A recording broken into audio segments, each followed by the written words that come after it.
Welcome to the Whiskey Vault, and we've got a gift. This time it's from Renita Reavis. So Renita Reavis, you magnificent bastard. Fight. Now we're gonna have to be a little bit quiet today because they're actually teaching class down there right now. Mm-hmm. Yeah. And they got started before we were finished. Yeah. So here's what I've decided, Zach. I just don't think it's possible to force a song to be a mooch. I've decided it's just not working. I feel in my gut like that's probably true. You feel torn. Yes. Oh, ripped apart. So here's what we're gonna do. Just be yourself. Yeah. Cool. Just be another song. Cool. And Wait, can I let's- get my medallion then? Is your medallion in here? Yeah. Yeah. Dun, da, da, dun, dun, da, da, da. There you go. Oh, this feels so much better. Oh my god. It's so good. You're back. So glad you're here, sir. Thank you. This is George Remus, which is an MGP product. Okay.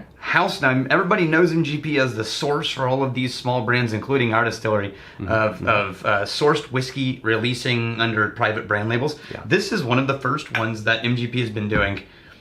They made it. They're releasing it. Oh. It's their own product. It's Okay. absolutely MGP. Awesome. And and they say it's a high rye mash bill, Yeah. which means it could be that one that's like the 30+% rye. Because they have a mash bill at MGP that's like 66% corn or something like that, or 60 corn. So Yeah, you can get that on the nose. Right? Right off the. it almost smells more like rye than it does like bourbon. Yeah. This is a high bourbon, high corn rye. Yeah. Yeah. So much corn. In fact, it's bourbon. But it is super spicy. Now, I've read a couple of places, including their website, they mentioned that it's 4 years old. It's just a slightly sweet rye. Yeah. Yeah. It's so rye heavy. I'm not getting any of the truly classic cherry bourbon notes. No, maybe deep under there, but I'm getting the dusty corn sweetness, right? But I'm getting way more of the bread spice and the cinnamons and the dried grass. yes, yeah, definitely the grass. When it's like, is it clove? Is it cinnamon? Is it It's all allspice? the above. It's allspice. There you go. So they named this, they created a little company and they named it George Remus. George Remus is a pretty famous character in whiskey history because during Prohibition, he sort of latched on, he's from Cincinnati, he latched on to the loophole that allowed you to produce whiskey for medicine, and then bought up all these distilleries, found a banker to work with him. Yeah. So I'm going to give you the short rundown of this because I think it's the funniest stories ever. So he moves to Cincinnati, he buys a distillery, now he owns all the whiskey stocks, and he gets the government approval to release for medicinal purposes. He finds a friendly banker to loan him money, and he starts buying up other distilleries, including at one point Jack Daniels. I did not know that. And then he, because they were temporarily in St. Louis after Tennessee went dry. And then ironically, he buys the Squibb Company in Lawrenceburg, Indiana. Okay. So this really is a return to Lawrenceburg, Indiana for George Remus.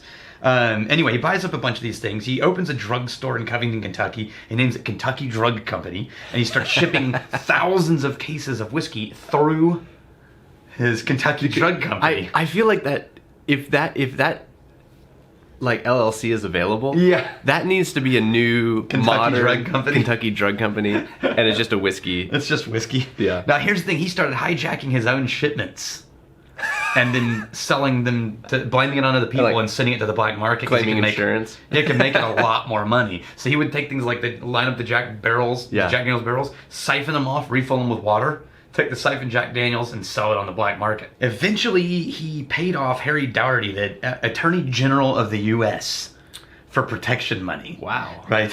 And through Jesse Smith, a guy who sells medicinal permits. Oh yeah, that's my brother. Yeah, Jesse Smith keeps some of the money for himself. Eventually, so he keeps getting arrested, but they can't pin anything on him. Yeah. Eventually, Jesse Smith has a crisis of conscience and kills himself. Oh. Removing all protection for George Remus. George Remus Unfortunately. goes to jail. Now, he used to throw famous parties. At one famous party, he bought all of his guests a car. So he's like the Prohibition Oprah. Yeah, you get a car. You get a car. Now, his wife, Imogene has power of attorney over all of his businesses. So she keeps him safe, right? Yeah. And then She starts cheating on him with one of his people. They conspire to strip his company from him. Yeah. And he can't do anything about it. He's in prison. He gets out. He immediately goes and shoots her dead on the street, on the Capitol steps of the courthouse. Oh gosh. In public. Then turns around and turns himself in and pleads insanity.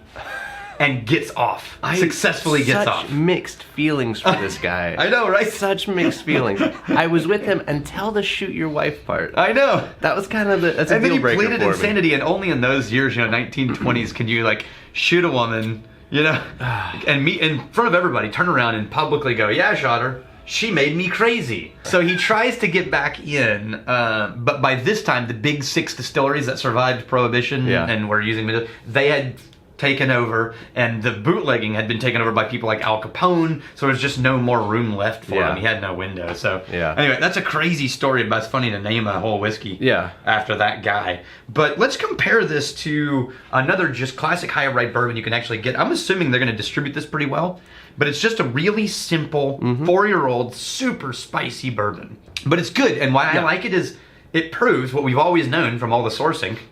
MGP just makes good whiskey. Yeah, and for this, like, this is perfect to have around. This is going to stand up to ice. Absolutely. It's going to stand up in a cocktail. Do we know the price point on this? I couldn't find one. All right. It's a little too new to easily so Google it. Depending on the price, that would change on what I do with it. Yeah.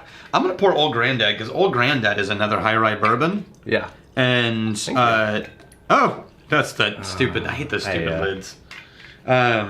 We just sloshed whiskey all over everything. Wow. So, I mean, this is Kentucky, obviously, not Indiana, right? Yeah. But, how does it compare?